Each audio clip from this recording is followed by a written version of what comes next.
Aujourd'hui on se retrouve pour un nouveau Scroll-moi si tu peux. Et cette fois, on va s'attaquer aux étiquettes. C'est assez souvent déjà que j'avais vu cet argument-là, de dire argument en fait qui est souvent sur des vidéos où on s'attaque à du vocabulaire. Le vocabulaire, on va dire, on va appeler ça le vocabulaire militant dans cette vidéo.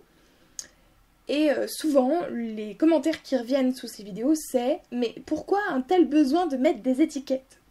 Déjà, il est assez troublant de constater que la plupart des gens qui posent la question de pourquoi ces étiquettes ne sont pas ciblés ou concernés par les mots en eux-mêmes. Cet exemple-là du polyamour, et en fait je parle de cet exemple parce que c'était le sujet de la vidéo d'Esther où j'ai vu les commentaires, justement, une bonne concentrée de commentaires justement sur ces fameuses étiquettes. Donc il est déjà fâcheux de constater que la plupart des gens non concernés remettent en cause rien que le fait de nommer des choses pour lesquelles ils ne sont même pas concernés. Donc ça c'est une première chose. Maintenant on va quand même essayer de comprendre pourquoi est-ce que c'est tellement un problème que ça de mettre des soi-disant étiquettes sur des concepts, des principes. Là c'est des façons d'aimer, des façons d'envisager des relations, mais ça peut être vraiment sur plein d'autres sujets. Alors moi je sens quand même qu'il y a un gros problème au niveau des mots. Alors déjà je vais répondre à toutes les personnes qui sous-entendent sérieusement ou non sérieusement le fait que en fait ça fait encore des mots à apprendre, oh là là, toujours des nouveaux mots, enfin bref, qui sous-entendent, enfin qui soit explicitent vraiment ou sous-entendent le fait qu'ils sont un peu fatigués d'avoir à apprendre autant de mots. Alors je vous rappelle tout de suite quand même qu'à 2 ans, vous avez appris l'intégralité du dictionnaire français. Alors pas vraiment l'intégralité, parce qu'il y a encore des mots certainement que je ne connais pas, que vous ne connaissez pas, c'est pas grave. Mais vous avez quand même appris un bon paquet de mots à 2 ans, enfin en tout cas tout au long de votre vie. Donc vous savez, c'est pas si grave si un jour on vous dit sapiosexuel et que vous savez pas ce que c'est. Au pire vous demandez, et puis au pire on vous explique, et puis au pire vous comprenez, et puis au pire vous l'employez plus tard. Je veux dire, on en est juste là sur de l'apprentissage. Je comprends pas pourquoi les nouveaux mots bloquent autant. On va dire que j'ai quand même l'impression que la langue française, déjà de base, par essence, n'est pas une langue conceptuelle. C'est-à-dire que c'est pas une langue où on va mettre l'accent sur les concepts. On a beaucoup de mots pour décrire des objets réels qui nous entourent. On a des mots quand même pour les émotions de base, mais au niveau des concepts, et notamment en sociologie, au niveau du comportement humain, on a quand même rarement des mots pour décrire les choses. Je parle français, anglais et allemand. Allemand qui est une langue déjà que j'étudie depuis très longtemps et que je continue à étudier et que je pratique au quotidien. J'ai pu discuter avec des Allemands sur certains mots conceptuels. Alors eux, des mots conceptuels, ils n'ont que ça. Ils ont des mots pour tout, c'est leur spécialité, des mots et des verbes. Et en fait, ils ont énormément, une quantité incroyable de mots pour décrire des concepts. Alors eux, ils sont plutôt sur le sentiment, ils sont plutôt sur le ressenti. C'est peut-être pas pour rien que le romantisme est quand même né en Allemagne, mais ils sont là-dessus. Tout ça pour dire que je pense que le français n'est pas une langue conceptuelle. Et que du coup, déjà, par nature, le francophone a du mal avec les mots qui décrivent des concepts abstraits et concepts en fait à laquelle il n'a pas l'habitude de toute façon de mettre des mots. Du coup, je pense qu'il y a aussi un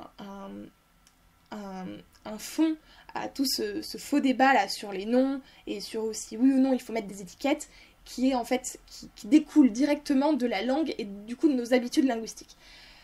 Je m'arrête là sur l'analyse linguistique parce que en vrai j'ai pas poussé autant et tout ce que je vous dis c'est juste quand même des comparaisons et une pseudo-analyse que j'ai pu faire moi de mon côté.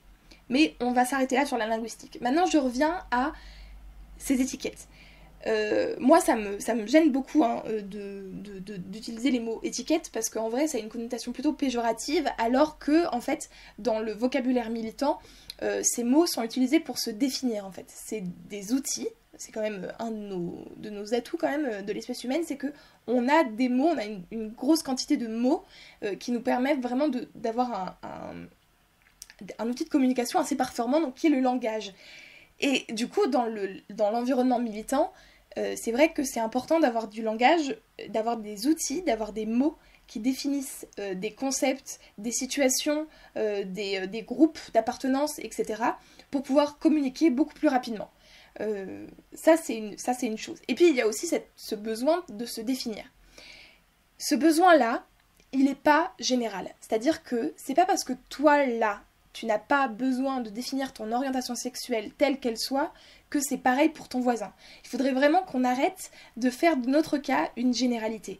C'est pas parce que vous, tout va bien, que pour l'autre, tout va bien. C'est pas parce que vous arrivez à vous définir avec ce que vous avez, ou alors que vous n'en avez rien à faire, et qu'en fait, votre orientation sexuelle, je prends cet exemple-là, vous n'avez pas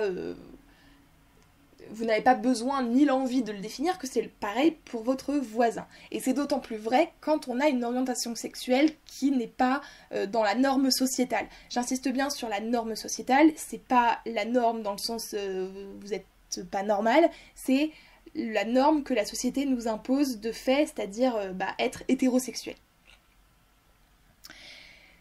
Du coup, en fait, il y a certaines personnes qui ont vraiment besoin de se définir, de mettre des mots sur leur identité. C'est quand même un monde où on se retrouve dans un pays où le débat sur l'identité nationale est relevé tout le temps et par tous les partis. C'est-à-dire que maintenant, avant, c'était chasse gardée, Front National.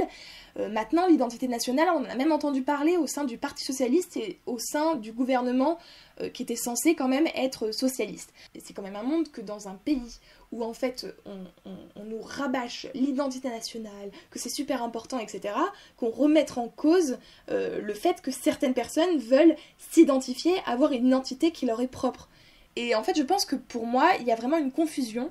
Alors déjà, la confusion, elle se fait à partir du moment où on utilise le mot étiquette pour parler de tout ce vocabulaire-là. Utiliser le mot étiquette pour parler des mots comme asexuel, hétérosexuel, bisexuel, pansexuel, et voilà, et je suis pas une experte en mots sur l'orientation sexuelle parce que je l'avoue moi-même, en fait j'ai rarement besoin de définir mon orientation sexuelle. J'en ai jamais eu le besoin jusqu'à là. Du coup, j'avoue que c'est pas quelque chose que j'ai quand même plus étudié que ça. Ça m'intéresse, je regarde les vidéos quand j'en trouve, quand il y en a, les publications, etc. Mais en vrai, je ne suis pas une experte. Donc, excusez-moi, ce n'est pas une liste exhaustive. C'était ce que je voulais dire. Donc déjà, pour moi, il y a une erreur au niveau de l'emploi du mot étiquette pour des mots qui sont là pour notre identité, pour s'identifier soi-même, en fait. Voilà, donc ça, c'est une première chose. Et ensuite, de l'utilisation de ce mot étiquette découle une autre confusion, qui est la confusion entre mettre des étiquettes ou s'identifier, se définir, et mettre les gens dans des cases. Mettre les gens dans les cases, c'est prendre quelqu'un et le mettre dans un groupe, sans lui demander son avis, sans... ça part en plus parfois sur des critères quand même qui sont souvent pas vraiment représentatifs. Je donne un exemple comme ça au hasard. Quand on regarde le sexe à la naissance et qu'on regarde juste si le nouveau-né a un pénis ou s'il n'en a pas, et que du coup soit t'es un garçon soit t'es une fille, et que là pour le coup on coche la case, ça s'appelle mettre des gens dans les cases. C'est-à-dire que c'est quelqu'un d'extérieur qui te regarde et qui, sur des critères qui ne sont pas forcément bien définis, et pareil, qui sont binaires la plupart du temps, te met dans une case. Ça, c'est mettre les gens dans des cases. Mettre les gens dans les cases, c'est absolument pas se définir soi-même. Comment vous pouvez dire que quelqu'un qui se définit comme pansexuel se met dans une case? Il est juste en train de se définir, en final. Donc il n'est pas en train de s'enfermer, il n'est pas en train de se mettre dans une case, il est juste en train de donner son identité. Et si c'est important pour lui, il faut le laisser faire. Il ne faut pas empêcher ça. Pourquoi et au nom de quoi on empêcherait les gens de se définir? Surtout quand même dans des... ça rejoint un peu ce que je disais au début de cette vidéo. On est en train de parler du fait que les gens qui sont du coup... différents de la norme imposée par la société, on est en train de leur reprocher de se définir. on est encore en train, en fait, de leur mettre une injonction sur les épaules en leur disant, bah non, t'as pas besoin de te définir, allons. Hein, t'as pas besoin de te définir. Bah c'est bon. Quand même, on va pas inventer des mots pour permettre à des gens de se définir. Hein, il vaut mieux rester sur des mots qui existent déjà et du coup, de pas se définir en fait. Et c'est quand même incroyable parce que dans le milieu militant, c'est justement contre ça qu'on se bat. Et c'est le premier argument qu'on nous envoie à la tête, c'est-à-dire oh là là, toujours du vocabulaire, oh là là, qu'est-ce que c'est encore que ce concept, oh là là, qu'est-ce que machin. On le retrouve aussi dans les milieux militants féministes. Alors je passe sur le débat du féminisme, si oui ou non c'est bien le bon mot, parce que bon, c'est tellement un faux débat que en fait ça m'énerve. Mais par exemple, les mots concepts du milieu féminisme comme le mansplaining, le manspreading, là pareil, la liste n'est pas exhaustive et je n'ai pas non plus une connaissance de ouf dans tous ces vocabulaires-là, donc excusez-moi si je suis vraiment... je radote. Mais c'est pareil, c'est des concepts qui nous permettent, entre nous, dans le milieu militant, de parler beaucoup plus rapidement. Et surtout, ça a quand même un effet, et qui n'est pas négligeable, c'est que quelqu'un qui n'est pas au courant de ce mot, qui le découvre, et qui est d'accord avec ça, c'est-à-dire concrètement, le mansplaining, généralement, quand tu l'expliques à une femme, parce que c'est bien de ça qu'on est en train de parler, hein, généralement, la réaction, c'est souvent « Ah ouais, mais c'est exactement ça !» Et ça, c'est important. Mettre un mot sur une situation, c'est beaucoup plus simple ensuite pour parler de cette situation-là. Déjà, on va beaucoup plus vite, ça évite d'avoir à réexpliquer 20 000 fois. Alors, tu sais, c'est quand quelqu'un, du fait de sa position, donc souvent d'homme, t'explique la vie alors que tu parais plus légitime que lui de façon rationnelle, mais que, vu le fait que t'es une femme, bah, on t'explique quand même que... Pluton c'est pas une planète alors que t'as fait une thèse d'astrophysique. Du coup, et ça sera ma conclusion, ne confondez pas les mots pour se définir, les nouveaux mots qu'on invente, et oui, désolé, ils viennent beaucoup de l'anglais. Je pense que ça participe aussi à faire que les gens sont un peu frileux parce que, oh mon dieu, c'est de l'anglais, alors oh là là, ils nous envahissent, bon bref, ok. Mais en vrai, désolé si, en fait, en français, il y a encore personne qui a mis un mot sur le mansplaining. Désolé s'il y a encore personne qui invente des mots. Les néologismes en français, c'est très dur. C'est très dur. Ça met très longtemps à arriver dans le dictionnaire. Les gens te regardent et on est très... Le français est de fait très conservateur avec sa langue. Du coup, c'est très très dur d'inventer des mots en français. Donc oui, effectivement, les mots prennent souvent leur source de l'autre côté de l'Atlantique, avec des mots plutôt du coup anglophones. Mais ne confondez pas du coup avoir des mots pour permettre la communication, permettre de se définir, permettre d'aller beaucoup plus vite dans les milieux militants pour bien comprendre de quoi on parle, et mettre des étiquettes, c'est-à-dire toi t'es ça, toi t'es ça, toi t'es ça, toi t'es ça, parce que c'est pas du tout le but. En tout cas, si vous le voyez comme ça, ne le voyez pas comme ça, c'est tout. Quand on vous parle du polyamour, on vous donne la définition de ce que c'est qu'un polyamoureux. Mais en vrai, je veux dire, il n'y a pas vraiment de définition non plus, c'est juste que, après tout, c'est un mot qui permet de se définir. Alors, si vous avez envie de vous définir comme polyamoureux, définissez-vous comme polyamoureux. Personne viendra vérifier si oui ou non vous êtes vraiment polyamoureux. C'est pas le but en fait, c'est vraiment juste une définition. Si vous avez envie de vous définir comme tel, définissez-vous comme tel. On s'en fout, et c'est cool, c'est tout. Mais ne confondez pas ça, se définir, avec se mettre une étiquette, qui, étiquette, est plutôt, moi à mon sens, plutôt péjoratif, et puis ensuite après qui découle à mettre les gens dans les cases. Et je veux dire, il y a quand même un fleuve, il y a quand même une grande distance entre se définir soi-même pour s'accepter, pour pouvoir parler correctement, etc. et se mettre dans une case. Voilà, donc c'était tout pour moi, c'était un scroll-moi si tu peux sur les étiquettes.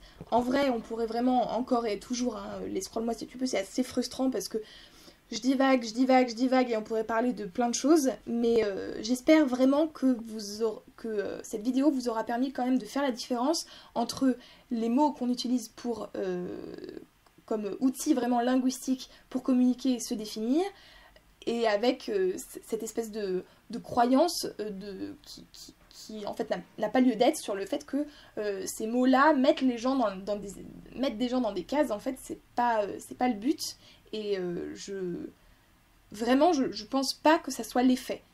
Voilà, si vous le voyez comme ça, je pense qu'il faut que vous preniez un peu de hauteur, parce que pour de vrai, c'est pas du tout le but recherché, et c'est pas du tout c'est pas du tout c'est pas du tout ce dont il est fait objet en fait.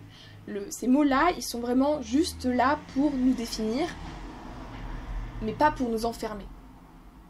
Et en fait, j'ai quand même plutôt tendance à dire que quand on se définit soi-même comme polyamoureux, c'est quand même un mot qui en fait, en vrai, est plutôt libérateur, parce que c'est quand même un mot et un concept qui va à l'encontre de ce que la société nous impose, c'est-à-dire d'être avec une personne du sexe opposé, hein, la plupart du... Et donc, du coup, se dire polyamoureux, c'est quand même aller à l'encontre de tous les cadres et de toutes les cases qu'on nous a mis quand on était petit. Et en fait, pour moi, ça n'a pas de sens de dire que quand on est polyamoureux ou de parler du polyamour, c'est vouloir mettre des gens dans des cases, en fait. Non, justement, c'est plutôt de vouloir en sortir, d'ailleurs. Voilà, je vais m'arrêter là, parce qu'en fait, il continue à faire chaud, et voilà, je dors plus du tout, donc au moins, c'est bon, je suis fatiguée à mort. Ce que je voulais dire quand même avant de vous laisser... quand vous verrez cette vidéo, donc là je commence en fait un grand travail pour préparer mes vidéos du mois de juillet. Quand vous verrez cette vidéo, je serai déjà partie de chez moi, donc normalement toutes les vidéos seront préparées et planifiées. Ça va être un mois où je suis en colo, pour ceux qui n'auraient pas eu l'info, bien que j'en ai quand même parlé pas mal de fois. Du coup, je serai pas trop disponible. J'ai des vidéos, je planifie en ce moment les vidéos et je les tourne à l'avance. Mais en vrai, je vais pas pouvoir faire ni de modération. Et surtout, je serai beaucoup moins présente en commentaire, sur les réseaux sociaux, etc. Je vais essayer, mais je suis pas sûre d'y arriver. Je sais pas. C'est la première fois que je vais faire ça, donc du coup, je sais pas du tout si ça va être possible. Je vais essayer d'être présente sur Snapchat, c'est ce qu'il y a de plus simple pour moi, ça évite, c'est ce qui demande le moins d'effort en fait, si vous voulez, et en colo on a plutôt tendance à s'économiser au niveau effort superflu, et du coup être présente sur les réseaux sociaux, ça va pas être trop ma priorité pendant 3 semaines. Donc voilà, sur ce, je vous souhaite un très bon mois de juillet, je vous laisse du coup avec mes vidéos planifiées, donc elles sont planifiées tous les vendredis à 18 h. Donc je vous souhaite un bon mois de juillet, et suivez-moi sur Snapchat si vous avez envie de voir un peu mes aventures de cet été. Et je vous dis à la prochaine. Ciao!